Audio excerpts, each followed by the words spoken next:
To introduce myself, my name is Dave Sharp, and I have a pretty incredible story to share. And as we get further along through the story, you will find out why it's a necessity for me to do this. And I full well expect to come off as awkward, maybe uncomfortable. I'm a very introspective person. The things you will hear I've done in my life have been done truly as what I would consider an introvert. And since this is my first ever recording of myself,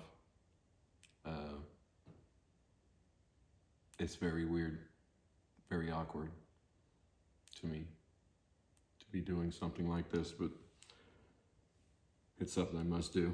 I got me a big cup of coffee to go through this. It's pretty much how I spend my days is drinking coffee. Thank you to my granddaughter for getting me this big cup, which is going to allow me to sit here and go through this and still have my coffee. So thanks, Morgan.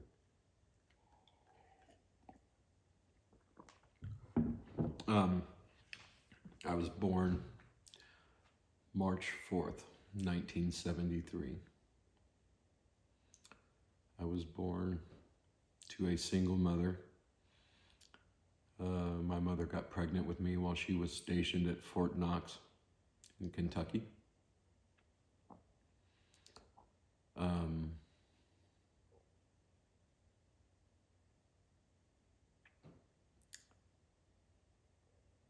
My mother is going through cancer now, and it's very difficult for me to state what happened to me when I know that it is possible that she may see one of these videos.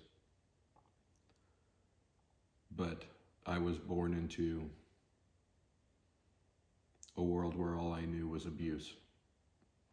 When I was 5 years old, I was taken away from my mother out of my kindergarten class, me and my sister, Anne.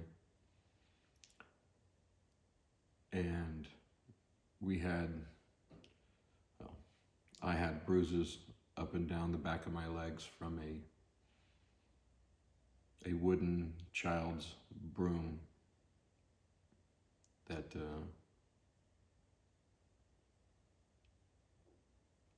she used to discipline me. My grandmother saw these bruises. I was very close to my grandmother and my grandfather, and they gained custody of me after I was, trying not to be emotional. I told myself I wasn't going to do that. It's not something that I typically do, but I think the realization of what I've done my whole life is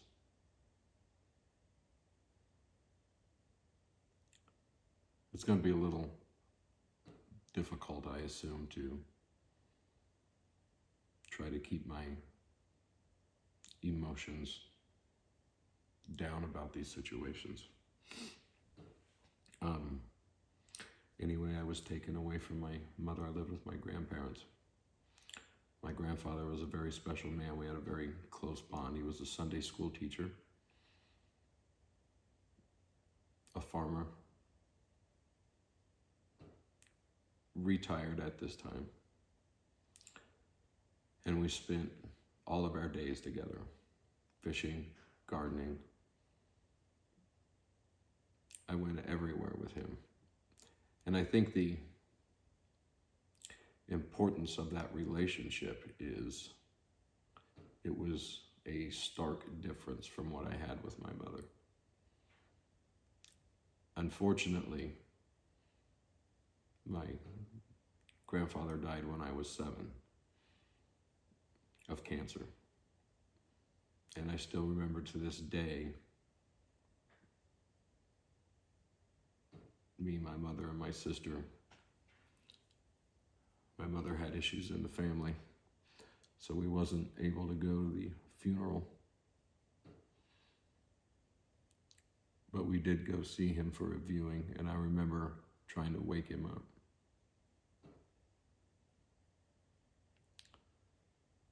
But that's the emotional side of talking about my grandfather. He was also something else. He was a hermeticist. He had studied the teachings of Hermes, the Emerald Tablets, and up until the point of 7, when he died, the time that he put into me talking and teaching, it really shaped me. And when he knew that he was dying of cancer and that his days on this earth had come to an end, him having a full understanding of who my mother was and knowing that I was going to be in her care and custody, and there was nothing I could do about that, nor he could do. He started explaining to me the 7 principles and deeply what these meant. Now, at the time, I was not as studied as I am today. I did not understand the impact at that time of what teachings like this can do to a young child. It sets them up for a completely different kind of mind to operate out of. The teachings that I was given is because he knew that I was going to have to take care of myself. And these are things that he told me that I was going to have to learn to know the things that I needed to know to progress in life for myself. He really gave me a big gift on his way out. And I took it literally. So my sister will tell you that I began reading encyclopedias. She still has the encyclopedias that I used to read to this very day. But what happened to me was I was already a different child. After my grandfather passed at age 7, I was really stuck for a while. I was lost. I didn't have what I had known, and I knew that there was more for me to know. And at first, I began feeling extremely sorry for myself. And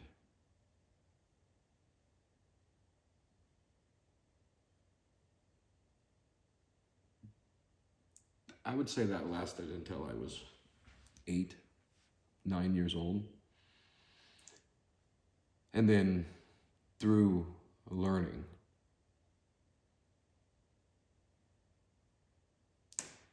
on my own, I was always advanced in school. I knew things that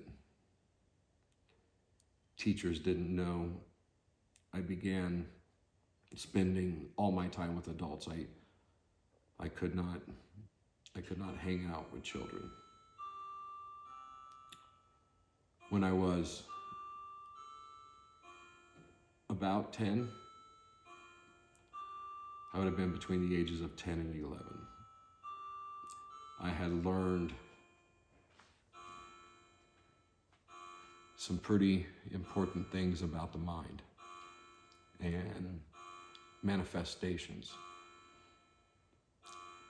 And what I've come to know now is that there is a golden age between the age of 3 and 7 that really impacts the development of a child. And what is happening to those that I have worked with and those that I've helped throughout my life. That's the key. That's what's missing. They didn't have that. So when you can take somebody and make them understand that they have written their own program of how their mind works, and they have done this through the experiences of their life, you can alter a person's view of themselves and their potential. One of the keys is absolute selflessness. And that's how I've lived my life from that age of 10 to 12. One of the first things that I learned was how to manifest my own reality. What I thought as a child, what I truly wanted. When these were the right things, and I felt that they were the right things, this has nothing to do with, in Hermeticism, you would refer to it as the all. Some refer to it as the source. Some refer to it as God.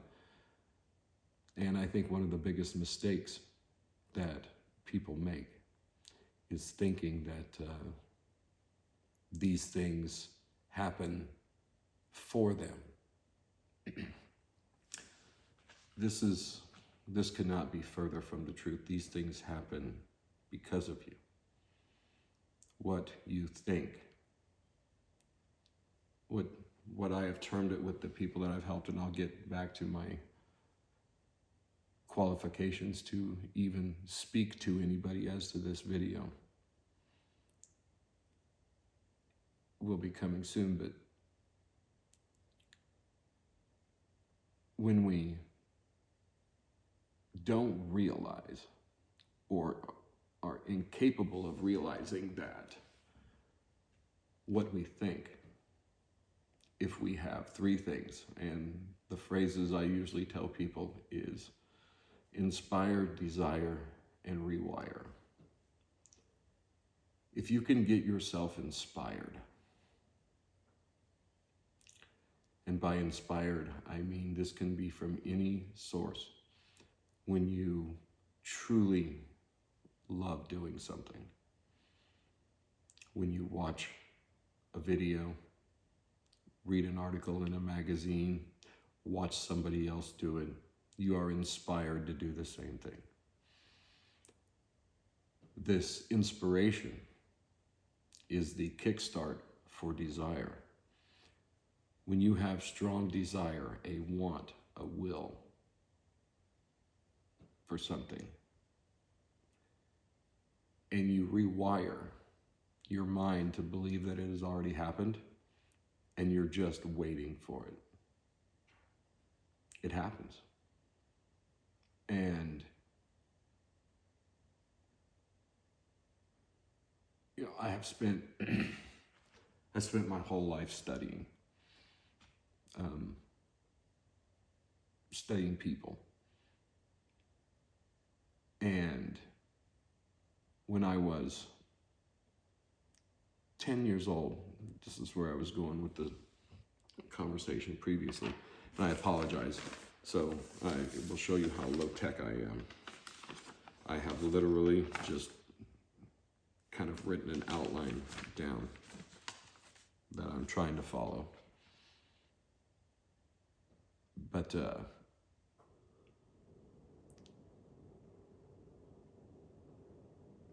I manifested somebody to come into my life, somebody to replace my grandfather. And I wanted it to have an impact on my mother as well. So what I manifest was my stepfather, Reverend Terry L. Parsons.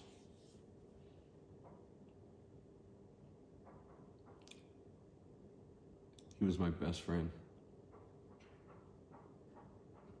Truly was. Very intelligent man. Taught me how to play chess. He was a master chess player.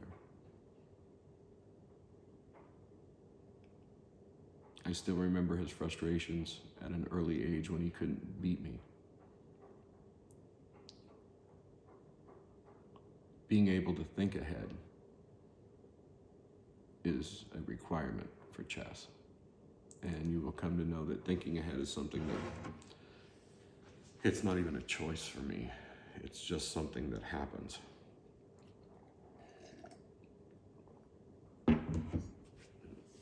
My mother and my stepfather knew each other back in 7th grade, and we moved in right across the street. I was going over and hanging out with him. My mother had no idea.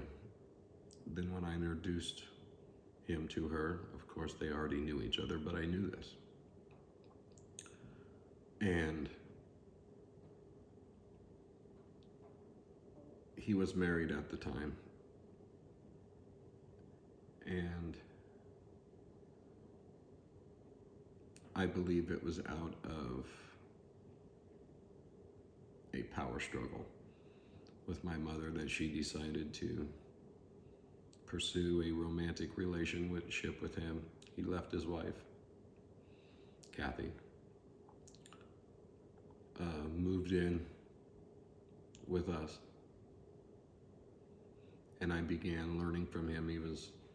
He worked for the government at a facility called Eagle Pitcher in Quappa, Oklahoma, where I was born and raised.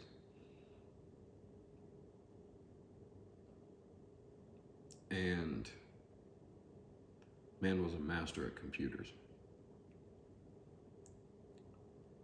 And this would have been back in 1983 or so.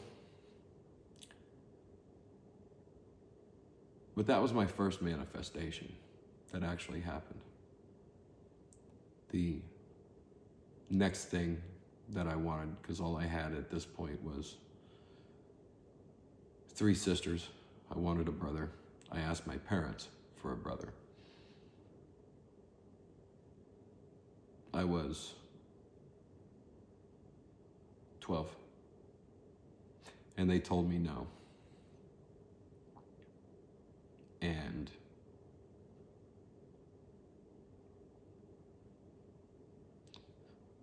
looking back now, it was probably wrong, but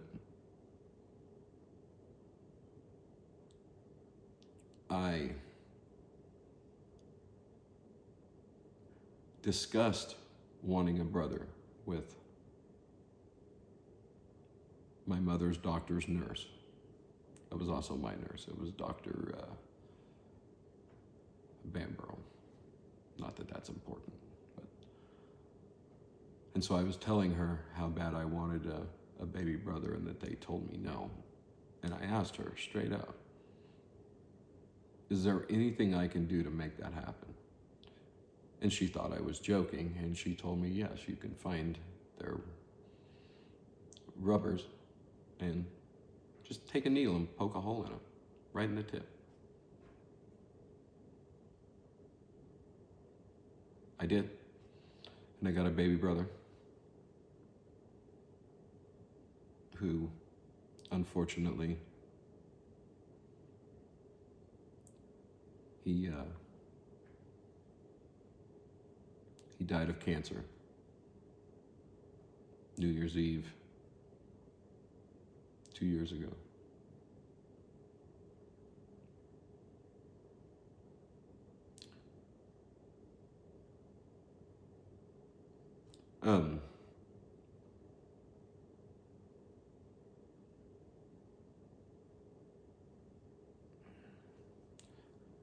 So me and my sister grew up in a pretty abusive environment. My mother decided to up and leave and take me away from my grandmother, who is all I really felt like I had left. And she moved me here to Hastings, Nebraska. I felt like my whole world came to an end. Briefly.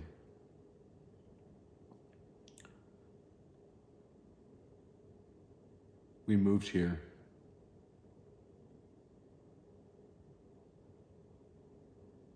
right after my baby brother was born. On July 17th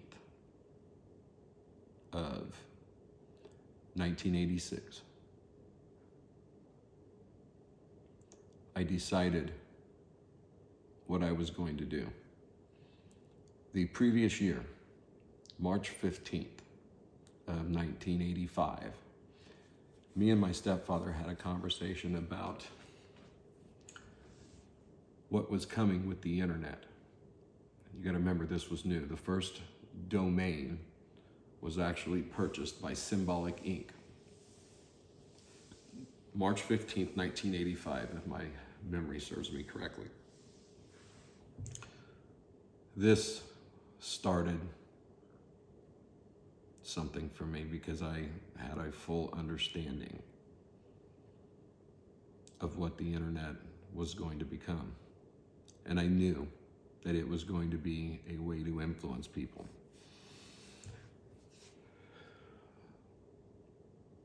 But on July 17th of 1986,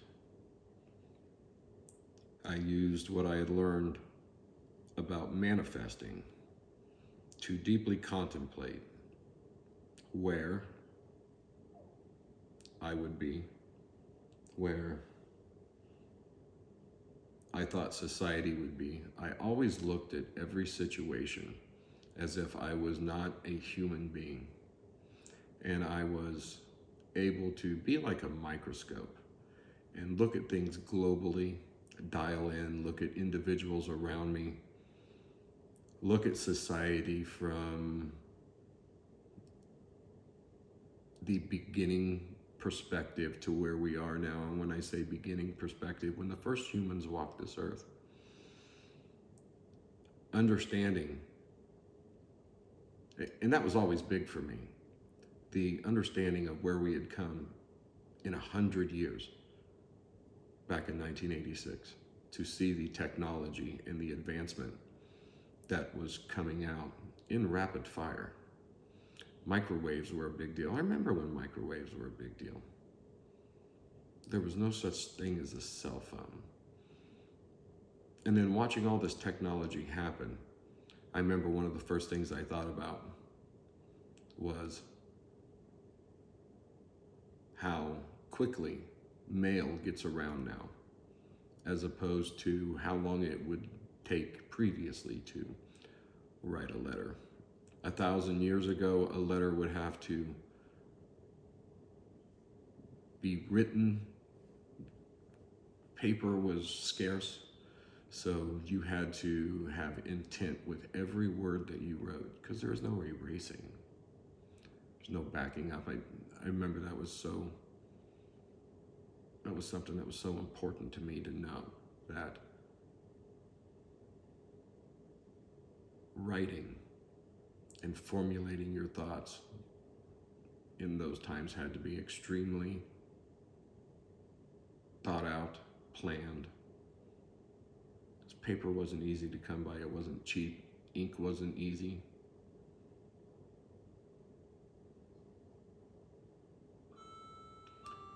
But to send a letter, it had to go from the creator to a courier to a horse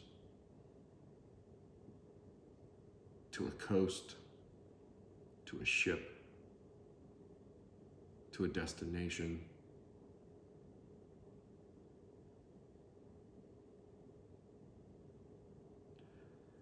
Anyways, I'll get lost in that stuff, just understanding what the internet has actually done for us.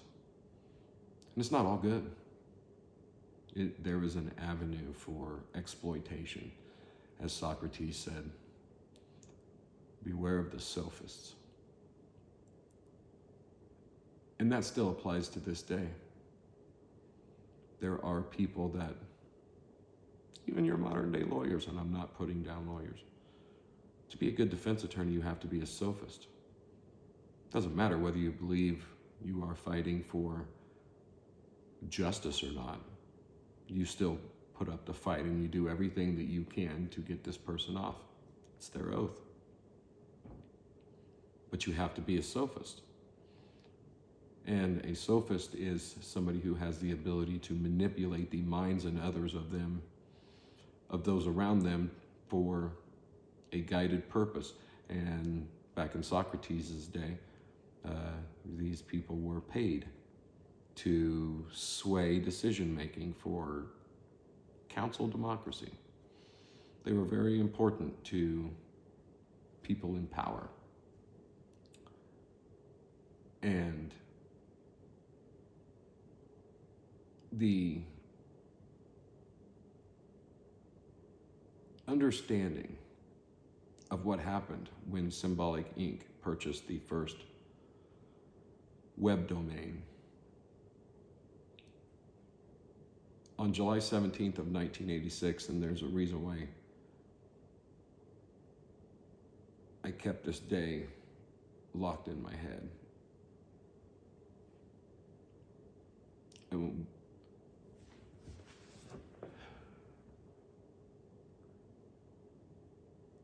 it's even hard to say because I don't talk about it with people. Nobody does this, nobody understands this. But in 1986, I manifested exactly where I am today. I am a general manager at a facility, and there are people there that I have manifest, and it has all come true. And there are people that I have taught how to basically be angels in flesh. People who have a devout desire to help as many people as they can because they were inspired. And that inspiration has in part come from the teachings that I have given them.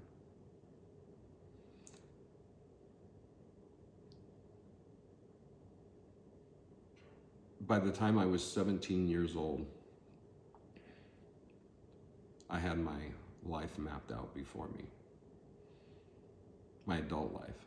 Already knew what it was going to be. And from July 17th, 1986 to the time when I was allowed to be what I wanted to be what I was, be what I knew I was, I went through some hell.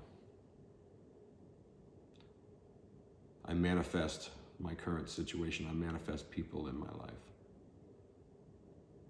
situations. And I knew I had to get away from my mother. When I was 14 years old, I had geared myself up and I left home,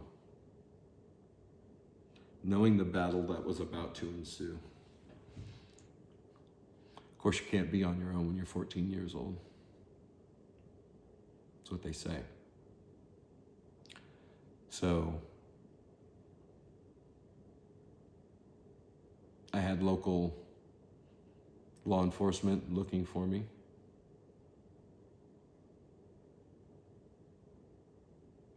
But I knew I was better off on my own. I had to go out and experience. I was looking for certain things.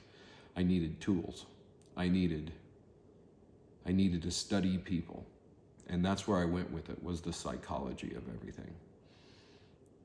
Understanding somebody deeply from a third-party perspective, like watching ants. And over time, I was in a battle with judges, my mother, law enforcement, because I couldn't live on my own. They didn't realize that this was better for me. I did. So I went back home to Oklahoma. I was picked up there by law enforcement, transported back here. I was made a ward of the state. I explained to my guardian ad litem, the judge, that I will stay no place you put me, and that what was best for me was emancipation.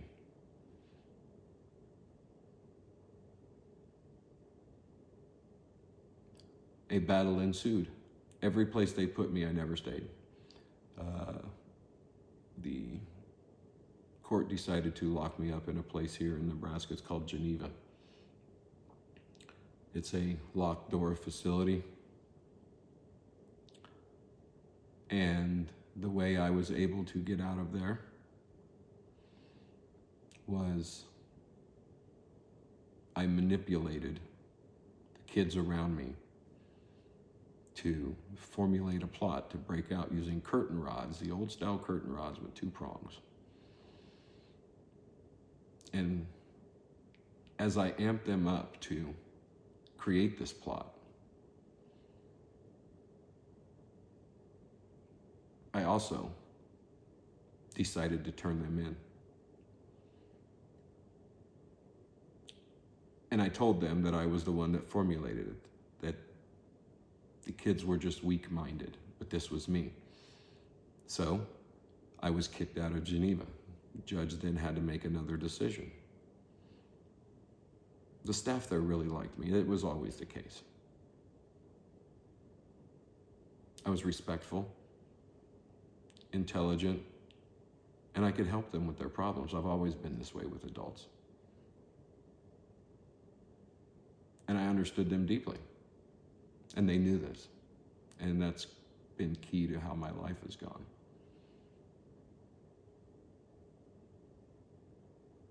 So,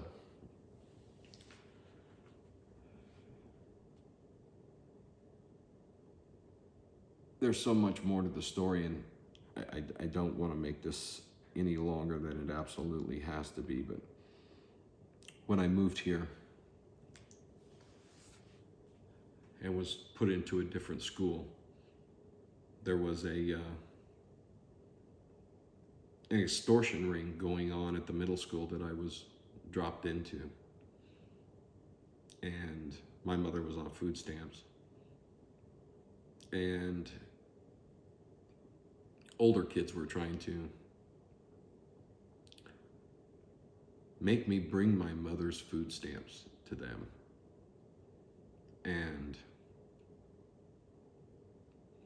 I didn't back down.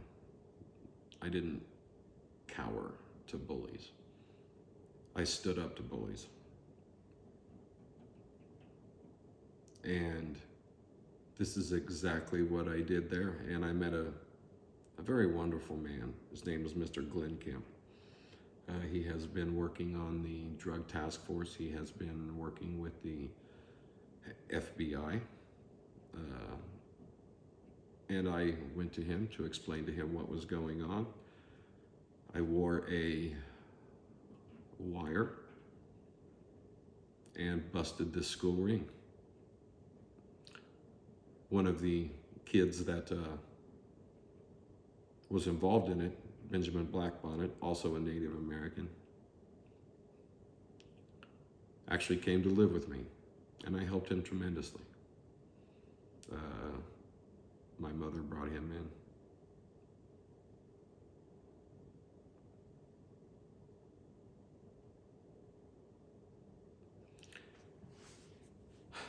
Seems strange to talk about, but it's a fact.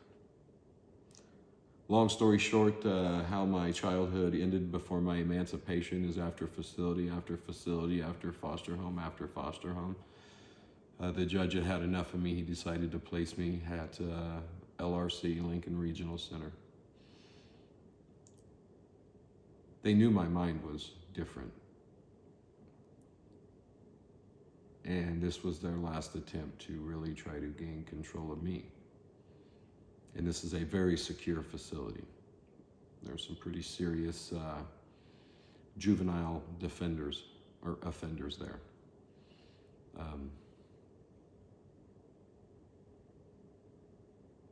It was the most securest facility that they could possibly put me in. And it was not enough to hold me. I was able to get out of that facility, and when the judge realized that he had no other option but to emancipate me, is when he placed me in this facility. There was no mastermind that I perpetuated to get out of this facility. It was very simple. I let them know who I was. Actually, this may sound very strange, but it is the truth. Of my childhood memories, it was probably the best time of my life. I got up every day. They had a pool table. I played billiards with the staff. And I was always better than them. I played, and I don't say this to brag. I spent a lot of time learning how to do things. Mechanics, engineering, designing, building, creating. I've always done this from as early as I can remember. But it was not me that broke out of that facility. It was the staff that let me out. And all it took was for them to understand my story, know what my goals were. They enjoyed speaking with me, playing pitch with Bruns. God, I hope he's still alive. I hope at some point in time, pool with Jeff. I hope some of the people that I've been involved with in my past, in that capacity from my childhood, comes forward. Because I really would like to thank them. What great people. It was them that let me out. They knew I was going straight back to the judge, and this is what I did. And I got my emancipation. The next thing I did was make a decision that I had to travel this country. I had to come up with a plan of how I can travel this country. And I had my first child when I was 16. My first marriage was 23 years.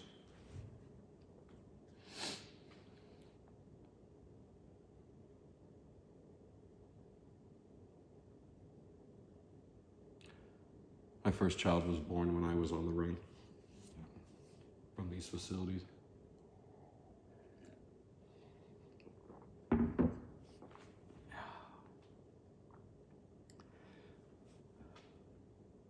At any rate, what I decided to do and how I was going to travel this country is I was going to have a guided plan. I was going to become a truck driver. I went out to Hastings Park. I learned how to drive truck on the farm at the age of 17.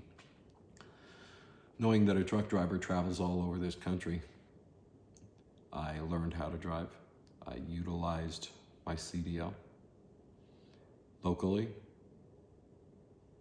and then I began going over the road. And everywhere I went, I found people to help. And there are going to be people all over this country that know me, that have recognized me, that will understand what I did for them and how I helped them. I have had drug addicts hand me their meth pipes, their drugs.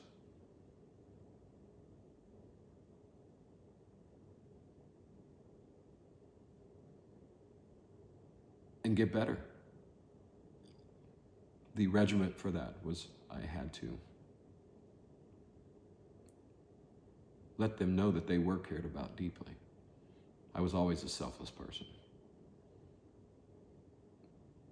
I don't make decisions for me. I live my life for other people. The impact that I can have on other people. As a general manager,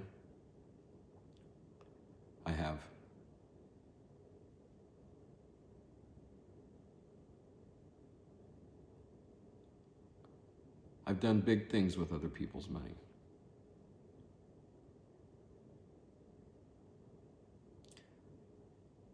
I have learned that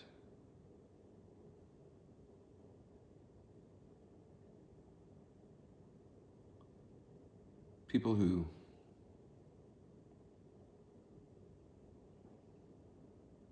have lived life the way I have, circumstances not the greatest, never being able to trust, always having somebody trying to take from you. When I was 15 years old, I was sleeping on a park bench in North Omaha by my own decision.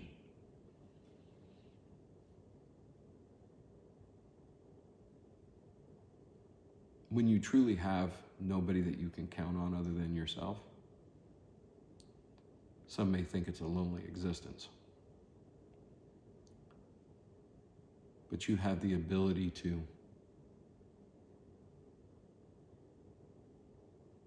study people.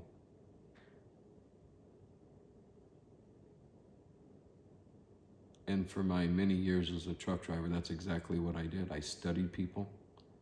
I looked for people who truly needed help. And that's what I'm known for.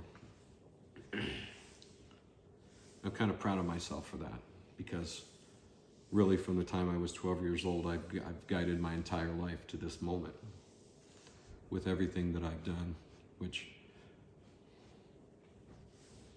it'll come out soon of this, I know.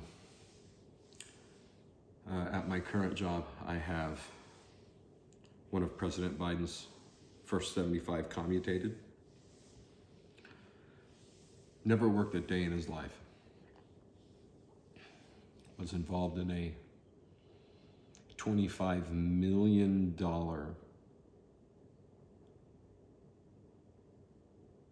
marijuana drug ring.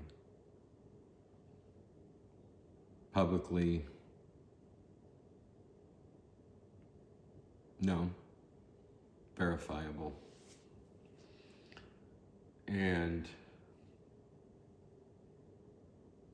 he is one of my best employees.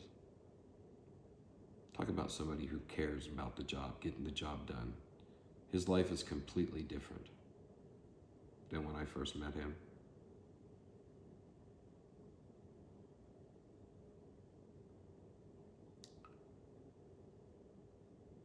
I work with Dismas Charities, a federal release program for prisoners. I work with a local Bristol station. They used to be federal. People who have made mistakes in their life. I employ them.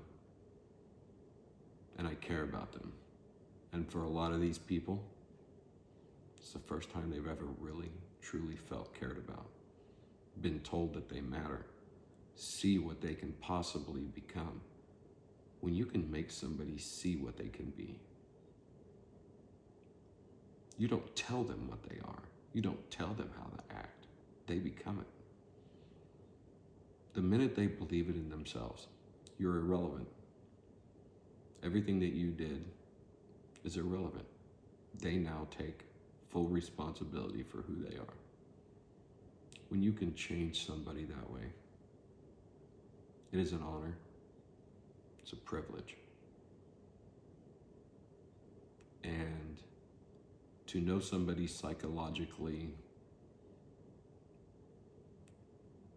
in all ways, to understand them fully, to know what it is they need to turn the corner and provide them with that, you create a spark in somebody that can't be put down.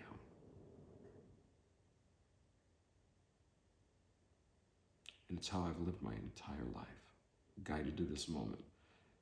As a child, when I was 12 years old, I told myself, the internet, I will influence, as opposed to being influenced by this life. And through my abilities that I've honed,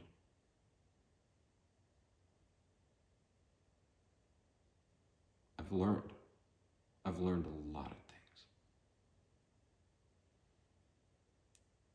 I see where what I did when I was 12 matters to where I am to this day. I understand cause and effect. I utilize cause and effect. I consciously create causes. And I'm able to look at an effect and work it back to the cause because I know it deeply. I've sat and replayed my life over and over and over again. I've sat and replayed humanity over and over and over again, from where we started to where we are now. And when you do this, you are able to create a trajectory.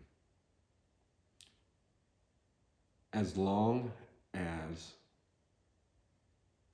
there is not a huge shift. It's kind of like the rearview mirror of your car. If you're getting ready to make a right turn, look in your rearview mirror. Look at where you came from. Turn that right corner and look in your rearview mirror. You're now going to see a different road that you didn't come down. So your past doesn't matter. You can't even see it.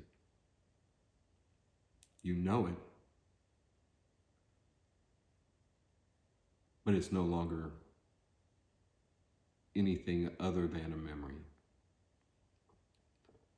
And what we do today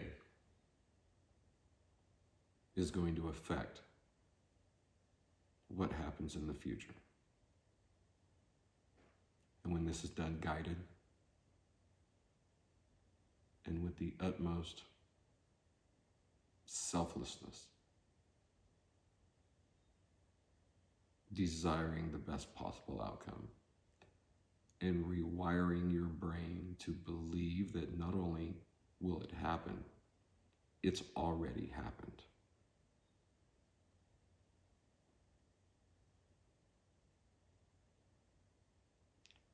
I've created a team through my manifestations when I was 12.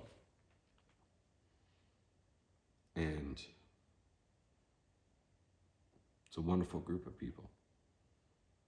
It's inspiring for myself even to see where they came from and who they are today.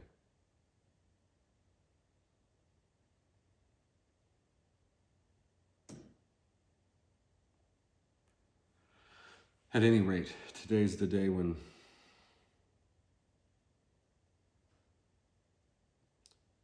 I start putting in this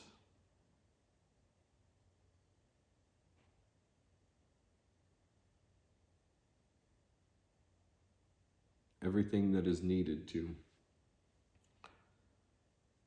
try to take the last years of my life. I'm 50 years old now. That was my goal. By the time I was 50, I would have all these things ready to go. And I would spend the rest of my life trying to showcase the people that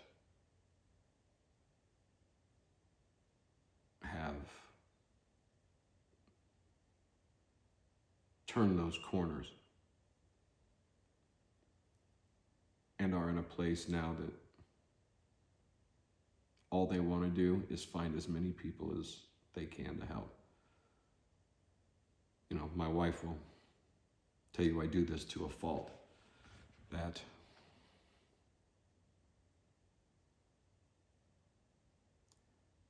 I put more effort into people than I should. I think she's learning that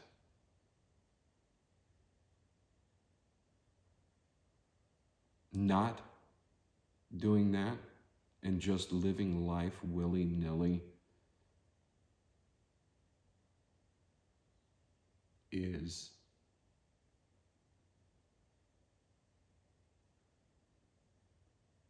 it's what makes you feel like life is happening to you. Not you are on a path that you know. You already know where things are going to go because you've been creating them. You've created these situations. You know what's coming. When you live this way, you have no fear.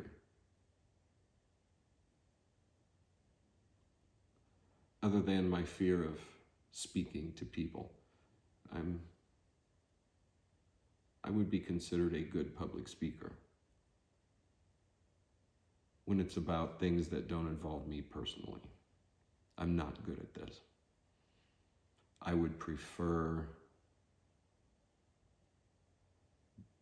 those that I have met along the way and the team that I have to describe me and truly what I've done.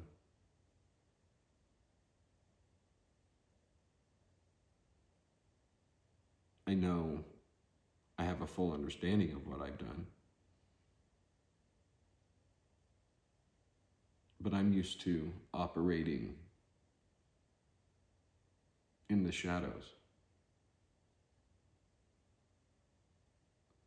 I don't do things out in the open publicly.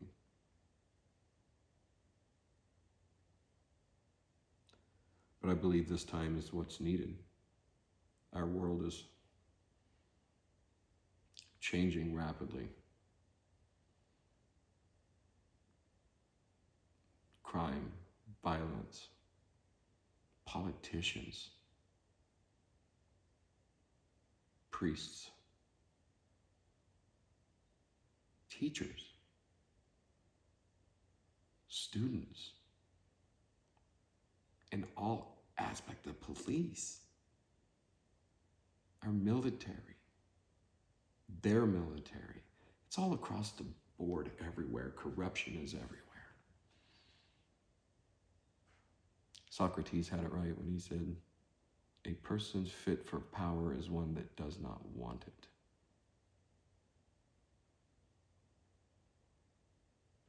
And unfortunately, when you have power over people, for most, it builds a personality. And what I've learned is a personality is what has to disappear for your essence to be. I can affect somebody with my personality anytime I want. I can make them feel safe. I can make them feel uncomfortable. I can make them trust. I can make them not trust. I can make them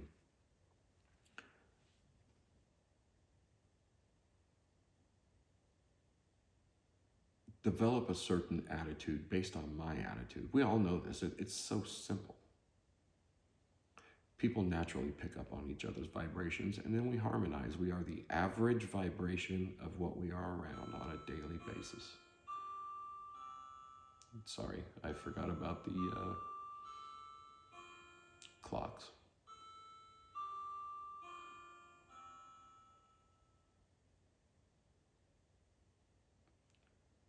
Might not be a good place to do this. That means we're going to have another one go off in a second. But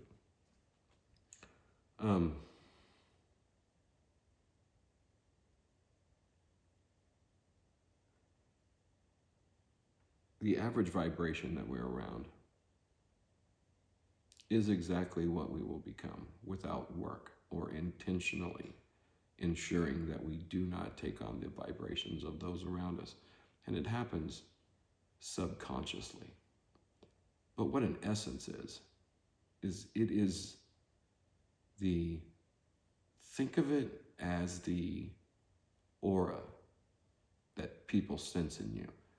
Your essence is different than your personality. Most people only operate with their personality, and they use their external body language, their external facial expressions to push away,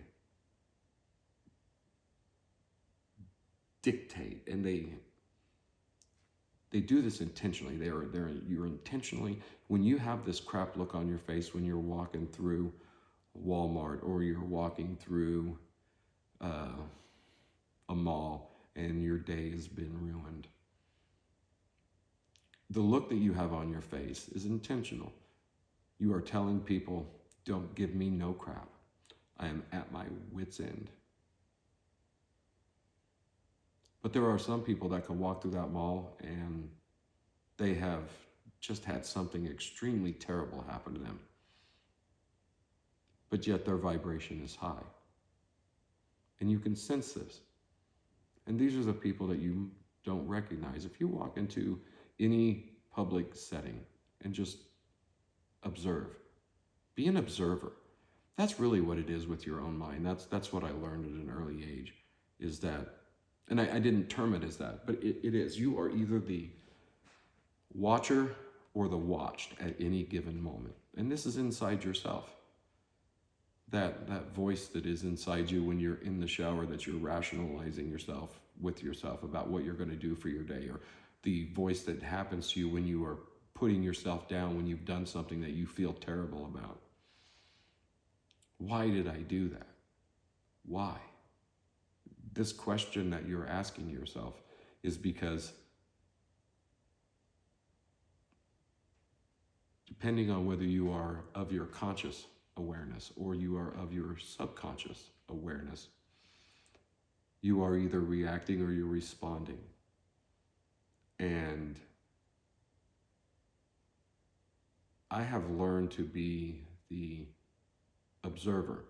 In the quantum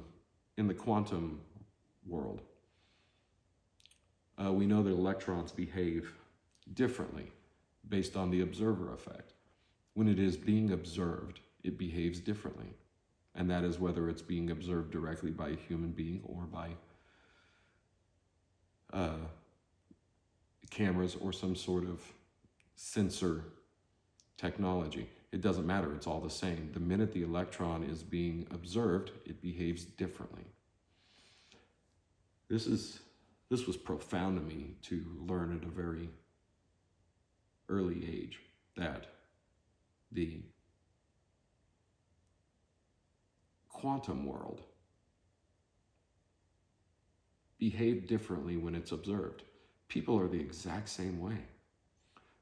If you can observe yourself, if you realize that there are individual parts of you, that you have a spirit, an essence that is you, and that you have a subconscious that is just there to instinctively predict. That's what our brains do. It is taking all of our memories of our past and it is using it to formulate what its next move should be in any situation, and it does it instinctively. This is the subconscious mind. You burn yourself as a kid on a hot stove. That traumatic memory resonates with you. You remember the rest of your life not to do this. Subconsciously, it tells you fear fire, fear heat. Fear it. Oh, you should be scared. The minute you are fearful, you realize that you're fearing something that isn't even a fact. If you're afraid to get burned, you're fearing it before you ever get burned. We're so afraid to experience anything negative that our mind is constantly focusing on what could be happening that is negative. And the minute your subconscious mind focuses on this, all your brain does, the collective, is think about what could possibly go wrong. The minute you start doing this, you're not guiding anything to right. Why would you ever live in fear if you know what is going to happen? And this is what I teach people. It is fundamentally simple. And it's a polarity. If you realize that there are two poles to every aspect, if you want to not be angry, it's common sense. What do you focus on? Don't focus on the fact that you're angry. You're sealing your fate. Focus on happiness. How can I be happy? What is making me happy? What can I do for myself that will make me happy? If you're living your life constantly looking at what has gone wrong, what could go wrong, what will go wrong, you're set up for a miserable existence. If you are getting up every day, going to work just because your neighbor does, this Earl Nightingale, black and white. Like these ideas, thoughts, concepts, teachings have all been around for thousands of years. People don't soak them in. They just don't. But they're there. Earl Nightingale said, why are you going to work every day? Why? It's something that you do every day. Why are you doing it? Well, it's because we have to have jobs, or it's because that's what everybody does. You grow up, you get a job. What is your purpose of having a job? Is it just so that you can get through life and have a house and have a car? Is that really what your goals are, is to have what everybody else does? When we set bars like this, there was no profound thinking. Every job that I've ever had, every reason that I was at this job was for a purpose. As a truck driver, I was able to make money while I studied people, while I had the avenue to go around and help people. And those that know me know this is exactly what I did and still do. To a fault, people say, you can't help everybody. Isn't that the same thing with polls as saying that some people aren't worth helping? Who am I to make that decision? But it's correct. You may not succeed with everybody, but the effort has to be there. I know how rewarding my life has been because of it. And I wouldn't change anything.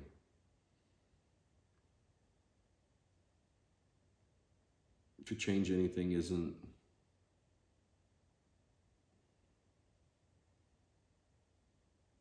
going to make me feel happy and proud of where I've come from and what I've done. From a kid being beaten by his mother, whole life topsy-turvy, pre-adulthood spent battling for control over his own life,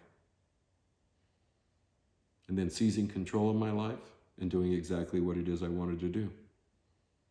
How could I ever regret it?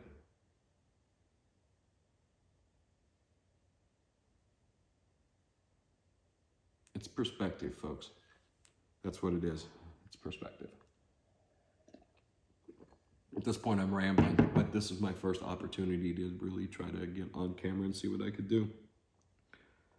Weird. It is certainly weird.